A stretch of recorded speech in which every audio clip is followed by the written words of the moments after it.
आज भारत बंद प्रभाव नवरंगपुर जिले में देखा मिली। विभिन्न श्रमिक संगठन पक्षर आज भारत बंद डाकरा दि जाएगी, जहाँफल आज नवरंगपुर जिले में यार प्रभाव देखा मिली। नवरंगपुर माझीगुड़ा छक, चाहुरियागुड़ा छक, यही समस्त छकरे पिकेटिंग करुछंती एवं जो सरकारी बेसरकारी समस्त सरकारी अनुष्ठान को बंद करा जायछि एवं जरूरी कालीन सुविधा जोटा अच्छी से सबको आज खोला रखा जायछि।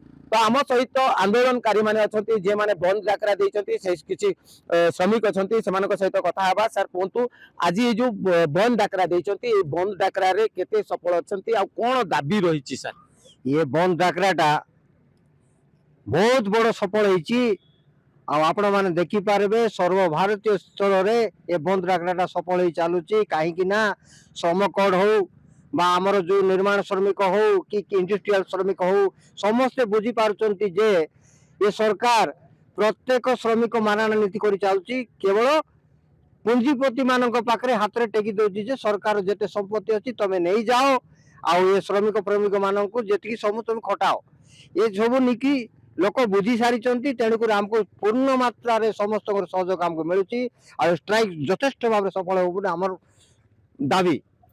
देखो तो जो सरकार केंद्र सरकार विभिन्न नीति रही से जो नीति को से विरोध करुचंती, तो कौन कहे ये जो को नीति को विरोध ये नीतिटा हूँ आमर श्रम कोड को तो एक नंबर रहा ताईरे जो बीबी जो एनआरएजीए श्रमिक भाव जो माने एत वर्ष लगुला एनआरएजीए को ना बदल कर जो बीबीजी रामजी आणले एनआरएजीए रे आज पर्यंत 11 वर्षर सरकार केंद्र रे सरकार राज्य रे सरकार तथापि आज पर्यंत 100 दिन काम मजूरी दे पारु नाही।